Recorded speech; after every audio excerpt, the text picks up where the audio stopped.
الحمد لله الحمد لله رب العالمين والصلاة والسلام على من كان نبيا وآدم بين الماء والطين وعلى آله الطيبين الطاهرين وصحبه الكرام المتقين المنتجبين وعلى أولياء أمته الكاملين وعلماء ملته الصالحين. أما بعد فأعوذ بالله من الشيطان الرجيم. بسم الله الرحمن الرحيم. قد جاءكم من الله نور آمنت بالله صدق الله العظيم. قال الله تبارك وتعالى في شان حبيبه مخبرا وآمرا إن الله وملائكته يصلون على النبي يا أيها الذين آمنوا صلوا عليه وسلموا تسليما. تمامی حضرات صحابہ بلند درود پاک اللهم صل على سيدنا ومولانا محمد وعلى آله وأصحابه سيدنا ومولانا محمد وبارك وسلم عليه. الصلاة والسلام عليك يا رسول الله وعلى آلك وأصحابك يا حبيب الله. الصلاة والسلام عليك يا شفيع المذنبين وعلى آلك وأصحابك يا رحمة للعالمين. بعد الحمد والصلاة نہایت ہی واجب الاحترام دوستو بزرگو عزیز ساتھیو، میں نے اللہ رب العزت کی لارہ کتاب قرآن مجید فرقان حمید برہان الرشید میں سے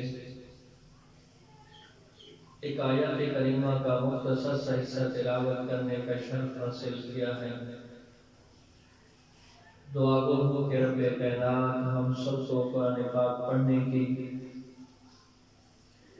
پڑھ کے سمجھنے کی اور سمجھ کے عمل کرنے کی توفیق عطا فرمائے. عزیزان محترم، اللہ رب العزت نے اپنی لارہ کتاب قرآن کے اندر ارشاد فرمایا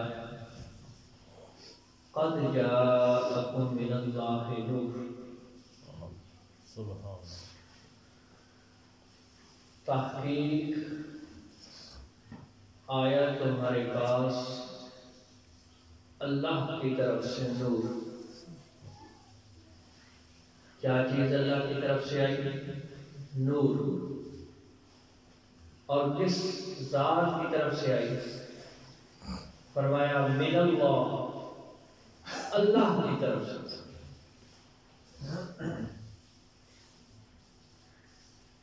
اب اس نور سے مراد کیا ہے؟ کہ یہ جو نور کا لفظ بولا گیا ہے، اس نور سے مراد کون سی چیز ہے جو اللہ کی طرف سے ہمارے پاس آئی ہے؟ تو مفسرین کرام علیہ رحمت فرماتے ہیں کہ اس نور سے مراد آمنہ کا لال ہے. ذرا زور سے سبحان اللہ. کہ اس نور سے مراد آمنہ کا لال ہے، کہ آمنہ کا لال اللہ کی طرف سے نور بن کے آیا. اب نورانیت مصطفیٰ اور بشریت مصطفیٰ علیہ تحیت وسلام، یہ دو الگ ٹاپک ہیں. یاد رکھو اہل سنت کا عقیدہ اور نظریہ کیا ہے؟ بڑا ہی قابل توجہ جملہ کہ اہل سنت نبی علیہ الصلوۃ والسلام کے بارے میں نظریہ کیا رکھتے ہیں. تو نبی کریم علیہ الصلوۃ والسلام کی نورانیت کا اقرار بھی اہل سنت کرتے ہیں اور بشریت کا اقرار بھی اہل سنت کرتے ہیں. نبی علیہ الصلوۃ والسلام کی بشریت کا منکر ہمارے نزدیک دائرہ اسلام سے خارج ہے. قابل توجہ جملہ ہے. جو کہتے ہیں کہ جو نبی علیہ الصلوۃ والسلام کی بشریت کا یہ اہل سنت منکر ہے، نہ ہمارے امام صاحب امام اہل سنت الشاہ امام احمد رضا خان فاضل بریلوی رحمۃ اللہ تعالی علیہ فرماتے ہیں کہ نبی علیہ الصلوۃ والسلام کی بشریت کا منکر وہ دائرہ اسلام سے خارج ہے. لیکن نبی علیہ الصلوۃ والسلام کیسے بشر ہے؟ ہماری طرح تو نہیں ہے. یہ ہمارے دوست صاحب کہتے ہیں کہ بشر ہر وقت رٹ لگا رکھی ہوتی ہے کہ جی دیکھیں نبی علیہ الصلوۃ والسلام بشر ہیں. ہم نے کہا نہیں، بشر ضرور ہے لیکن تیری اور میری جیسے بشر نہیں ہے. نبی علیہ الصلوۃ والسلام کی بشریت بھی سب سے اعلیٰ ہوتا ہے. سبحان اللہ. نبی علیہ الصلوۃ والسلام کی بشریت بہت اعلیٰ ہے. رات پروگرام کا مفتی صاحب نے ایک جملہ بولا، بڑا خوبصورت جملہ. آپ نے فرمایا ہے کہ بشریت کا اقرار کرو اور نورانیت پہ اصرار کرو. سبحان اللہ. کہ بشریت کا اقرار بندہ مومن کا ایمان ہے، لیکن اصل نبی علیہ الصلوۃ والسلام کی نورانیت ہے. ذرا زور سے سبحان اللہ. سبحان اللہ. ایسے بشر نہیں کہ لوگ کہیں کہ ہماری جیسے، کہ دیکھیں وہ بولتے بھی ہماری طرح ہیں، ان کے دو ہاتھ بھی ہماری طرح ہیں، دو آنکھیں بھی ہماری طرح ہیں، ان کا ناک بھی ہماری طرح ہے. ارے وہ بھی بشر ہیں، ہم بھی بشر ہیں. نہ میرے بھائی، اسی بات نے تو تیرے ایمان کا بگاڑا کر کے رکھ دیا ہے. وہ بہت اعلیٰ بشر ہے. جہاں ہماری بشریت کی انتہا ہوتی ہے وہاں ان کی بشریت کی ابتدا ہوتی ہے. سبحان اللہ. موضوع کسی اور طرف جا رہا ہے. میں نے صرف نورانیت کی باتیں کی کہ اللہ رب العزت کی طرف سے نور آیا. اب نور مصطفیٰ پہ یاد رکھو، یہ بھی قابل توجہ جملہ. نور مصطفیٰ کا منکر کوئی نہیں ہے. نور مصطفیٰ کا منکر کوئی نہیں ہے. سب مسالک میرے مصطفیٰ کو نور مانتے ہیں، لیکن جو نور کیا کہ تقسیم ہے اس پہ اختلاف شروع ہو جاتا ہے. اختلاف کہاں شروع ہوتا ہے؟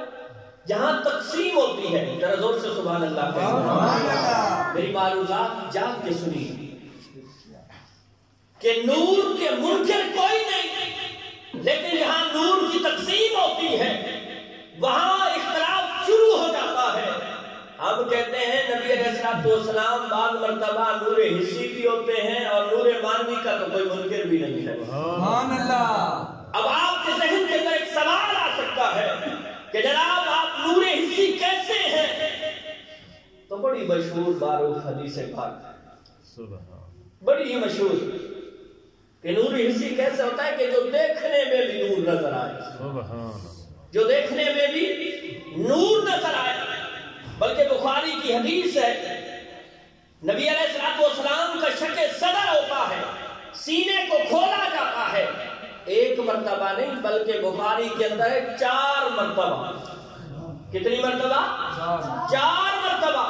اب مجھے بتاؤ کہ جس کا بائی پاس ہو، جس کے دل کو نکالا جائے، اس کے 100 میں سے 75% چانس جینے کے نہیں ہوتے. لیکن آمنہ کے لال کا یہ سینہ چاک ہوا ہے، سینے سے دل کو نکالا گیا ہے. آمنہ کا لال کیا فرماتا ہے؟ قابل توجہ جملے، قابل توجہ جملے. آمنہ کا لال فرماتا ہے جب میرے سینے سے دل کو نکالا گیا، میں نے اپنے دل کو دیکھا، میرے دل کی 2 آنکھیں بھی تھیں اور 2 کان بھی تھے. اب مجھے بتاؤ وہاں خون کہاں بہا تھا؟ اور جس کا بائی پاس ہوتا ہے، یہ بخاری کے جملے ہیں تو میں نے اپنی طرف سے تو نہیں گھڑے، ارے جس کے بائی پاس، جس کا سینہ کھولا جاتا ہے، دل کو نکالا جاتا ہے، اس کو مشینوں پہ لگایا جاتا ہے، اس وقت وہ بے ہوش ہوتا ہے.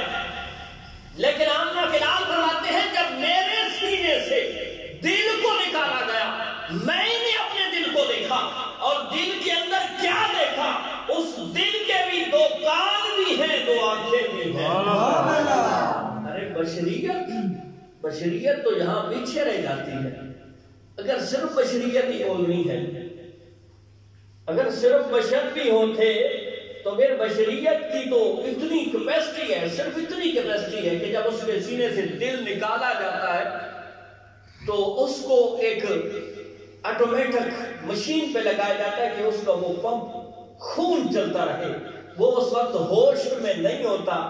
ارے یہ بات بھی، یہ بخاری کی حدیث بھی بتا رہی ہے کہ صرف میرے مصطفیٰ بشر بھی نہیں بلکہ نور بھی ہے. اور کوئی روایت سیاستہ میں سے بلکہ ذخیرہ حدیث کی کسی کتاب میں سے کوئی بندہ مجھے یہ نہیں دکھا سکتا کہ آمنہ کے لال کا ایک مرتبہ سینہ کھولا گیا، دوسری مرتبہ سینہ کھولا گیا، تیسری مرتبہ سینہ کھولا گیا، چوتھی مرتبہ سینہ کھولا گیا. کوئی نہیں دکھا سکتا کہ آمنہ کے لال کے سینے کھولنے کے خون بھی نکلا. خون نہیں نکلا، کیونکہ خون کس کی؟ یہ بشریت ہے.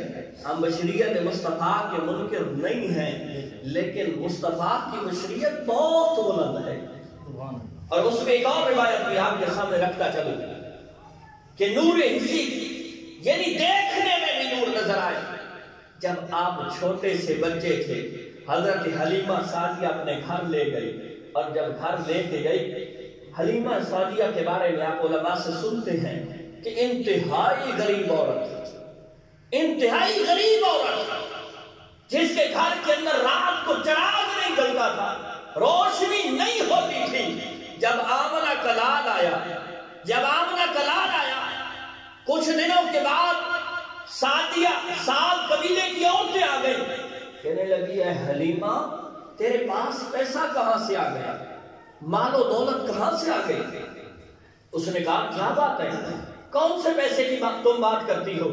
اس نے کہا حلیمہ دیکھو، رات کو بڑے بڑے خاندان کی عورتیں بھی، بڑے امیر لوگ بھی اپنے چراغ کو بجھا کے سوتے ہیں، لیکن تو ہے کہ بہت سارے دنوں سے ہم دیکھ رہی ہیں تیرے گھر کے اندر ساری رات کو چراغ جلتا رہتا ہے.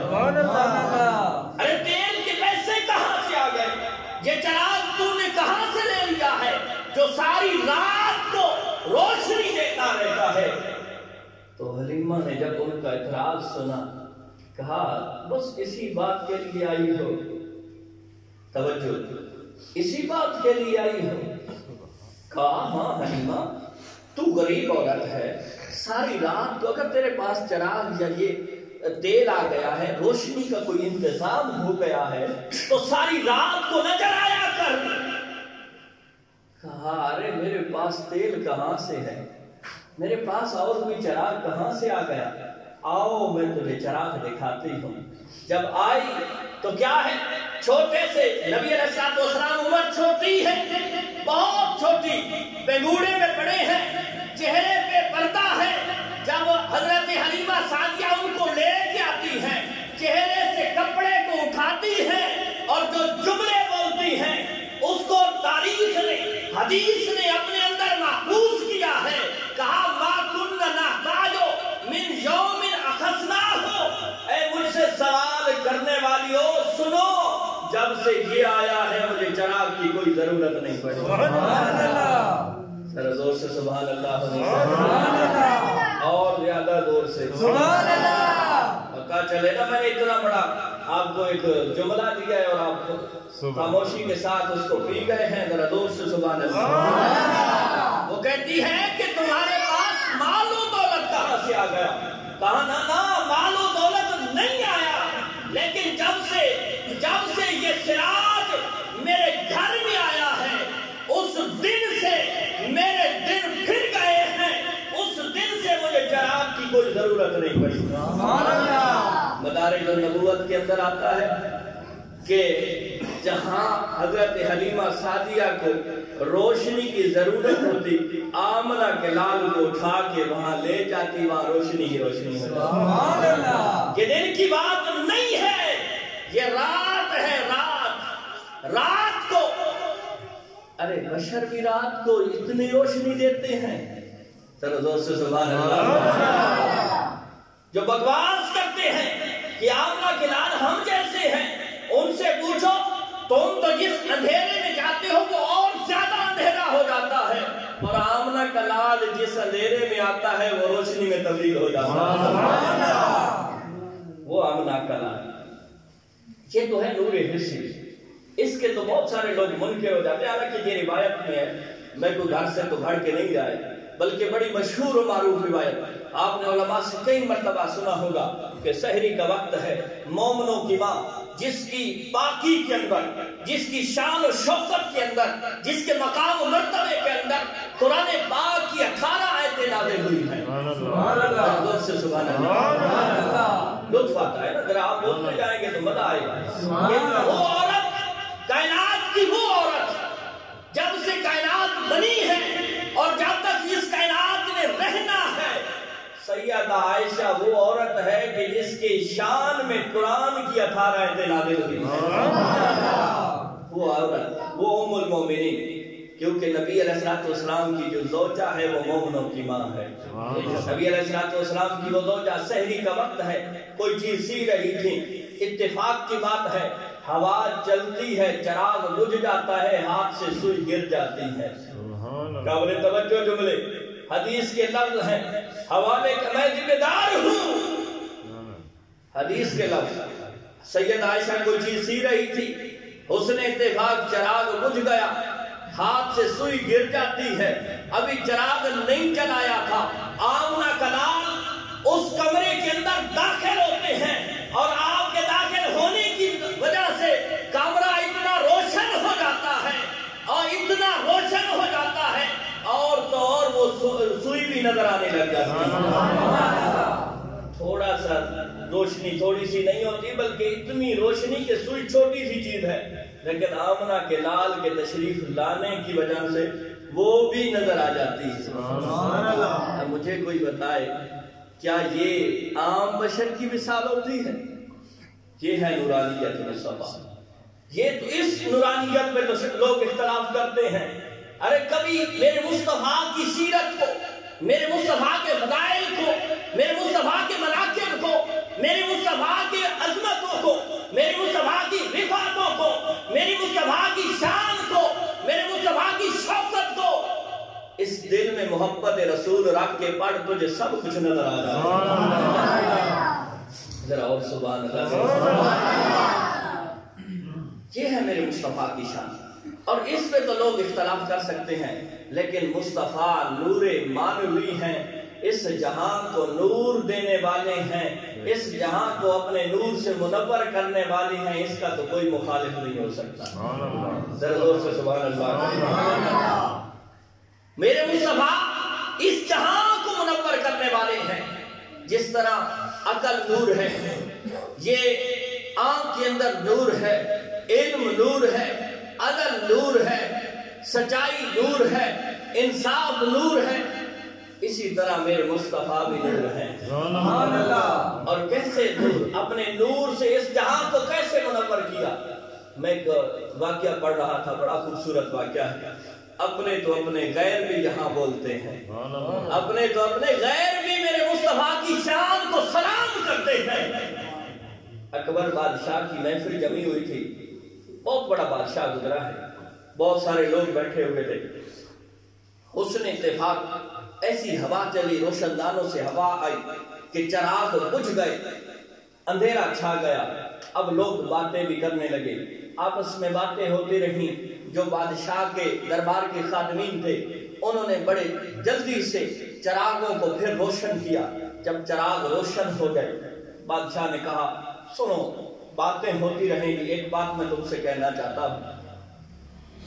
جب یہ چراغ بجھے ہیں, اندھیرا چھایا ہے, روشنی ختم ہوئی ہے, تو اندھیرے ہونے کی وجہ سے میرا دل گھبرایا ہے، اور حالانکہ تمہاری آوازیں بھی سن رہا تھا، تمہاری آوازیں اس اندھیرے کی جو اندھیرے کے اندر انسان کے اندر کو جو خوف محسوس ہوتا ہے اس کو کم کر رہی تھی، اس کے باوجود میرا دل بڑا لرز رہا تھا، بڑا پریشان تھا۔ ایک بات مجھے یاد آئی ہے، اگر تم کہو تو میں تجھے کہہ دوں۔ آگے سب نے کہا جناب بادشاہ سلامت آپ کہیں، تو بادشاہ کہتا ہے کہ یہاں تو تم بھی بیٹھے تھے اور یہ امید بھی لگی ہوئی تھی کہ ابھی خادم جا کے چراغ کو روشن کر دیں گے، لیکن اگر قبر میں گیا وہاں کیا ہوگا؟ وہاں تو ایسی جگہ ہے نہ چراغ ہوگا، نہ لائٹ ہوگی، نہ کوئی روشنی کا انتظام ہوگا، وہاں کیا ہوگا؟ اور وہاں کوئی لوگ بھی نہیں ہوں گے کہ جن کے سہارے بندے کو تھوڑی سی کمپنی ملی رہتی ہے، تھوڑا سا بندے کو محسوس نہیں ہوتا کہ یار کوئی ایک تنہائی ہے، وحشت ہے۔ تو وہاں ایک ہندو وزیر بیٹھا تھا، بادشاہ کا ہندو وزیر بیٹھا تھا۔ اس نے کہا بادشاہ تو کیسی باتیں کرتا ہے، یہ جہاں جتنا بھی ہے، یہ کائنات جتنی بھی ہے، یہ اندھیرے سے بھری ہوئی تھی، آمنہ کا لال اس جہاں پہ آیا ہے تو یہ کائنات نور سے منور ہو گئی ہے۔ انشاءاللہ وہ قبر میں آئے گا تو قبر بھی نور سے منور ہو جائے گا۔ نعرہ رسالت، نعرہ خلافت، نعرہ حیدری، علماء حق۔ یہ کون ہے؟ یہ میرے مصطفیٰ کا کلمہ پڑھنے والا نہیں ہے، لیکن نظریہ تو دیکھو یار، نظریہ تو دیکھو۔ کہتا ہے بادشاہ پریشان نہ ہو، تو کلمہ پڑھنے والا کس کا ہے؟ یہ جہاں سارا اندھیروں سے بھرا ہوا تھا، جہالت سے بھرا ہوا تھا، ارے اس جہاں کو اپنے نور سے منور کیا ہے تو قبر میں بھی وہی تشریف لائیں گے، پھر نور علی نور کر دیں گے۔ سبحان اللہ۔ وہ شاعر کہتا ہے نہ تیری نسل پاک میں ہے بچہ بچہ نور کا، ساتھ مل کے پڑھیے، تیری نسل پاک میں ہے بچہ بچہ نور کا، اور تو ہے عین نور، تیرا سب گھرانہ نور کا۔ وہ ذات جس نے اپنے نور سے اس جہاں کو ایسا منور کیا ہے، اپنی تاریخ تو پڑھو، اس جہاں کے اندر میرے مصطفیٰ نے اس جہاں کو اپنے نور سے کیسے منور کیا ہے۔ اپنے معاشرے کو دیکھیے، آج کوئی اپنی بیٹی کے ساتھ اظہار محبت کرتا ہے، اس کی عزت افزائی کرتا ہے، اس کو توقیر کے ساتھ پیش آتا ہے، تو وہ اپنے آپ کو بڑا آدمی نہ کہے، یہ تو مصطفیٰ کے صدقے میں معاشرہ بھی ایسا ملا ہے، یہ معاشرہ بھی ایسا ہے۔ ذرا 14 صدیاں پیچھے کو دیکھیے، 14 صدیاں پیچھے جا کے دیکھیے تو صحیح، وہ معاشرہ کہ جس کے اندر یہ ہے کہ اگر کسی گھر میں بیٹی پیدا ہو جاتی ہے، اب ان کو اگر عزت اپنی پیاری ہے، عزت بچانی ہے، اپنے ہاتھوں سے خود باپ اپنی بیٹی کا گلا دبا رہا ہے، زندہ درگور کر رہا ہے، اور اگر کوئی اپنی بیٹی کو زندہ رکھتا ہے، نشو نما کرتا ہے، پالتا ہے، تو اسے اس معاشرے کے اندر بے غیرت سمجھا جاتا ہے۔ وہ جہاں سے بھی گزرتا ہے اپنا منہ چھپا کے گزرتا ہے، لوگ کہتے ہیں دیکھو یار یہ وہ جا رہا ہے کہ جس کے گھر کے اندر بیٹی پل رہی ہے۔ لیکن آمنہ کا لال جب اس معاشرے میں آتے ہیں، اسی معاشرے میں آتے ہیں، اور جب آپ کی بیٹی آپ کی خدمت میں آتی ہے، آپ کھڑے ہو کے اس کا استقبال فرماتے ہیں، اور کیا فرماتے ہیں؟ الفاطمہ تو بضعۃ منی، یہ فاطمہ میرے جگر کا ٹکڑا ہے۔ سبحان اللہ۔ ارے یہ وہ تو معاشرہ ایسا تھا کہ جہاں بیٹی کا نام لینا بھی گوارا نہیں تھا، جہاں بیٹی کی پرورش کرنی بھی گوارا نہیں تھی، اس معاشرے کو یہ کس طرح بنایا ہے میرے مصطفیٰ نے؟ میرے مصطفیٰ فرماتے ہیں دنیا والوں جس نے اپنی 2 بیٹیوں کی اچھی پرورش کی ہے، اچھی ان کو تربیت دی ہے، پھر اچھی جگہ پہ یعنی دیندار گھرانے میں ان کا نکاح کر دیا ہے، شادی کر دی ہے، کل بروز حشر جنت میں میرے ساتھ ایسے ہوگا جس طرح یہ دونوں انگلیاں ملی ہوئی ہیں۔ سبحان اللہ۔ ارے یہ معاشرہ تو اس چیز کو قبول بھی نہیں کرتا تھا۔ آج اس معاشرے کے اندر کچھ پھر وہ جہالت بڑی باتیں آ رہی ہیں، اور وہ بیٹی جس کو اسلام نے اتنی مقام مرتبہ عزت دی ہے، وہ بیٹی اسلام سے بھاگ رہی ہے، کہ جس کی وجہ سے اسلام کی وجہ سے بیٹی کی عزت ملی ہے۔ ورنہ پچھلی اپنی تاریخ تو پڑھو، لیکن اس معاشرے کو اپنے نور سے منور کس نے کیا ہے؟ یہ آمنہ کے لال نے کیا۔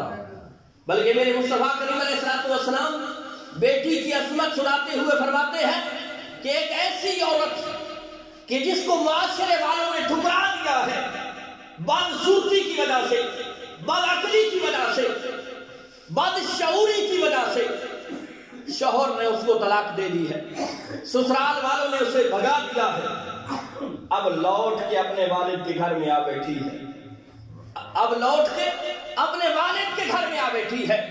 جب قیامت کا دن ہوگا، حساب و کتاب کا دن ہوگا، اور اس والد کو یہ حکم ہوگا کہ اس کی نیکیاں کم ہیں، گناہ زیادہ ہیں، اسے جہنم لے جاؤ، وہ امرأ مردودہ، وہ عورت رب کی بارگاہ میں آ کے حاضر ہو جائے گی اور عرض کیا کرے گی، کریم رب، جب معاشرے نے مجھے ٹھکرا دیا تھا، جب معاشرے نے مجھے قبول نہیں کیا تھا، جب مجھے سسرال والوں نے بھگا دیا تھا، جب مجھے چوکھٹ پہ رکھنے کے لیے کوئی پیار نہیں تھا، میری پرورش، میری کفالت میرے والد نے کی ہے اور بے لوث کی ہے، کریم رب یہ مزدوری کر کے میرا پیٹ پالتا رہا، جب معاشرے نے، فطرت نے، سسرال والوں نے، شوہر نے مجھے قبول نہیں کیا، بدصورتی کی وجہ سے، بدعقلی کی وجہ سے اور بدشعوری کی وجہ سے، اس نے مجھے کھلایا بھی ہے، پلایا بھی ہے، پہنایا بھی ہے، عزت بھی دی ہے، کفالت بھی کی ہے، کریم رب اس وقت تک میں جھگڑتی رہوں گی جب تک اسے جنت نصیب نہیں ہوگی۔ جب یہ حالت ہوگی، مصطفیٰ کریم علیہ السلام فرماتے ہیں میرا رب فرمائے گا، فرشتوں اسے چھوڑ دو، اسے جنت جانے دو۔ سبحان اللہ۔ یہ کیوں سکھایا جاتا ہے؟ تاکہ بیٹیوں کی عزت کرو، بیٹیوں کی عزت کرو۔ آج ہمارا معاشرہ پھر جہالت کی طرف جا رہا ہے۔ آج سے 5 سال پہلے میری بیٹی پیدا ہوئی تو میں نے ایک صاحب کو ٹیلی فون کیا، اپنا قریبی تھا، تو میں نے اسے مبارکباد دی، کہا رب تعالیٰ نے احسان کیا ہے، مجھے رحمت سے نوازا ہے، بیٹی عطا کی ہے۔ تو بڑا حیران ہوا، انہی دنوں میں فارغ ہو کے لاہور سے آیا تھا، بڑا حیران ہوا، کہنے لگا مفتی صاحب آپ کیسی باتیں کرتے ہیں، بیٹی پیدا ہونے پہ آپ مبارکباد پیش کر رہے ہیں۔ میں نے کہا خبیث تیری سوچ کیسی ہے، تیری فکر کے اندر اسلام کیوں نہیں آتا؟ اسلام تو کہتا ہے کہ جس گھر میں بیٹی پیدا ہوتی ہے میرا رب فرشتوں کو حکم دیتا ہے، اے فرشتوں اس کے والد کی خدمت کے اندر، اس کے والد کی مدد کے اندر قیامت تک تم ساتھ رہو۔ سبحان اللہ۔ آج بھی ہمارا معاشرہ، میں اکثر کہتا ہوں کہ یہ ہمارا معاشرہ کیونکہ ہمارے ساتھ پنجاب کے اندر ہندو سکھ لوگ زیادہ رہے ہیں تو ہمارے رسم و رواج ہندوازم والے ہو چکے ہیں، یہ ہندوانہ رسمیں ہمارے اندر رچ بس چکی ہیں، جس کی وجہ سے ہمارا معاشرہ، ہم چاہے ظاہر سے مسلمان بنتے پھریں لیکن باطن ہمارا مسلمان کیوں نہیں ہوتا؟ آمنہ کے لال کے اس نور سے ہمارا دل منور کیوں نہیں ہوتا؟ وجہ کیا ہے کہ ہم نے رسم و رواج جو غیروں کے اپنا رکھے تھے۔ آج بیٹی کو وہ عزت نہیں ہے، اس میں قصور دونوں جانب سے ہے۔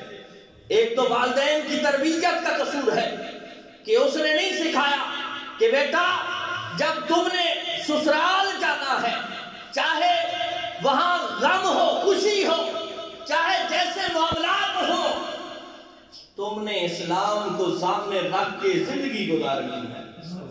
یہ نہیں ہے میں نے اب ایک روایت آپ کو سنائی تھی نا، ایک آخری بات میں اپنی گفتگو کو سمیٹنا چاہتا ہوں۔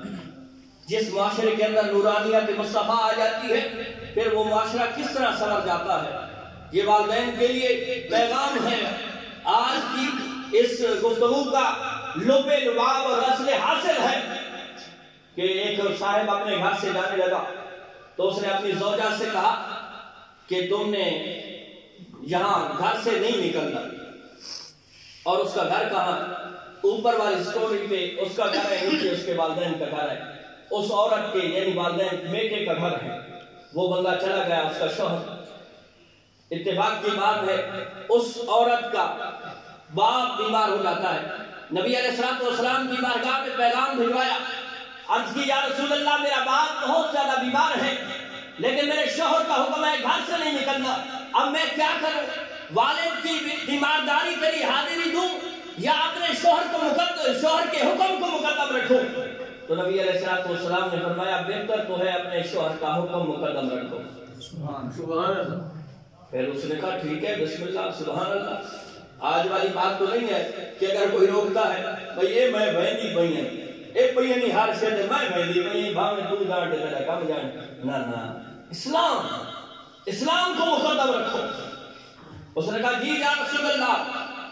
پھر کچھ دنوں کے بعد پھر پیغام بھجوایا، عرض کی یا رسول اللہ صلی اللہ علیہ وسلم میرا والد مرگ موت کے اندر ہے، نزع کا عالم کاری ہو چکا ہے، مرنے والا ہے، کیا اب مجھے اجازت ہے یا اپنے شوہر کے حکم کو مقدم رکھوں؟ تو میرے مصطفیٰ نے فرمایا بہتر تو ہے اپنے شوہر کے حکم کو مقدم رکھو۔ پھر بھی کی بسم اللہ، سبحان اللہ۔ پھر اتفاق کی بات یہ ہے شوہر والد فوت ہو جاتا ہے، پھر پیغام بھجوایا یا رسول اللہ میرا والد فوت ہو گیا ہے، کیا اب میں جا سکتی ہوں یا شوہر کا حکم اپنے اوپر مقدم رکھوں؟ تو میرے مصطفیٰ فرماتے ہیں نہیں، شوہر کا حکم بہتر ہے مقدم رکھے۔ سبحان اللہ۔ وہ ایسی عورت تو نہیں تھی، آمنہ کے لال کے درس سے پڑھی ہوئی عورت تھی۔ آج تو ہم سکول کالج یونیورسٹیوں میں تو پڑھاتے ہیں لیکن یہ دین نہیں پڑھاتے، اس لیے تو چوتھے دن ہمارے گھر پہ آ بیٹھتی ہیں۔ اگر ان کو دین کا علم ہو، یہ روایت یہ حدیث ان کے ذہنوں میں ہو تو یقیناً ہمارا معاشرہ سمجھ سکتا ہے۔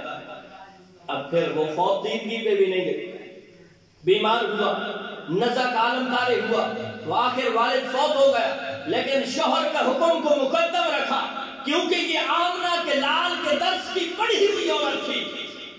پھر اس کے والد کے کفن دفن ہوتا ہے، تدفین ہوتی ہے، تدفین ہونے کے بعد آمنہ کے لال تشریف لا رہے ہیں، واپس آ رہے ہیں، ساتھ میں صحابہ بھی ہیں، میں قربان جاؤں اس کے چلنے پہ۔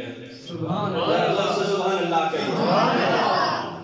آمنہ کے لال واپس آ رہے ہیں اور فرمانے لگے اس بندے کی رب تعالیٰ نے بخشش فرما دی ہے، اس بندے کی رب تعالیٰ نے بخشش فرما دی ہے۔ صحابہ کرام ہاتھ جوڑ کر عرض کرنے لگے آمنہ کے لال عمل کون سا کیا ہے، کس عمل کی وجہ سے اس کی بخشش ہوئی ہے؟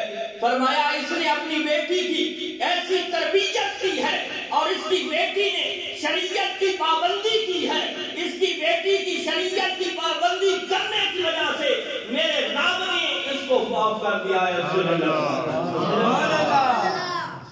ایسی تربیت ہو، جب ایسی تربیت ہو، وہ حدیث کے لفظ ہے نا، ایک عورت 4 مردوں کو جہنم میں لے جائے گی، والد کو، بھائی کو، شوہر کو، بیٹے کو، صرف تربیت نہ ہونے کی وجہ سے۔ یہ حدیث واضح لفظوں میں ہے اور یہ سیاست کی روایت واضح لفظوں میں ہمیں کیا پیغام دے رہی ہے، ہم اپنی بیٹیوں کو ایسا سکھائیں پھر معاشرہ سنورے، اور جب معاشرہ سنورے گا چاہے غربت ہی کیوں نہ ہو۔ اگر صحابہ کی ہسٹری پڑھیں، صحابہ کے حالات پڑھیں، آپ کو پتہ چلے گا کہ غربت ہونے کے باوجود ان کے گھروں کے اندر سکون تھا، اطمینان تھا اور وہ بڑے خوشحال رہا کرتے تھے۔ آج بھی اگر اطمینان، سکون اور خوشحال ہونا چاہتے ہو، اپنے گھروں کے اندر اسلام کو پھیلاؤ، میں کہتا ہوں میلاد مناؤ اور سیرت اپناؤ. میلاد مناؤ لیکن سیرت بھی اپناؤ. یہ نہیں ہے کہ میرے جملوں پہ واہ واہ سبحان اللہ کہتے رہو لیکن باہر نکلو تو یہ جھولی خالی ہو. مزہ تو تب ہے کہ ایک جمعے پہ آؤ, ایک ہی بات سمجھو, اس کو دل میں جگا دو, پھر اس پہ عمل کرو. اگر آپ میں سے ایک بھی عمل کرتا ہے مالک اس کو بھی بخشے گا اور فقیر کی بھی بخشش ہو جائے گا. سبحان اللہ. تو دوستو یہ صرف لذت سرور کے لیے نہیں ہوتی, یہ باتیں ہوتی ہیں سمجھنے کے لیے. یہ نہیں ہے کہ میں نے بھی سبحان اللہ واہ واہ کے لیے آپ کے سامنے رکھ دی اور آپ بھی سبحان اللہ واہ واہ کہہ کے آپ نے کہا ہم نے حق ادا کر دیا. نہیں میرے بھائی, اس کو اپنے گھر کے اندر لاگو کر, انشاءاللہ لطف آئے گا. میں اسی موضوع کو مالک کو منظور ہوا تو اگلے جمعہ پہ پھر بشرط زندگی و صحت و زندگی انشاءاللہ میں اس کو آگے چلانے کی کوشش کروں گا. اللہ رب العزت ہم سب کو عمل کرنے کی توفیق عطا فرمائے.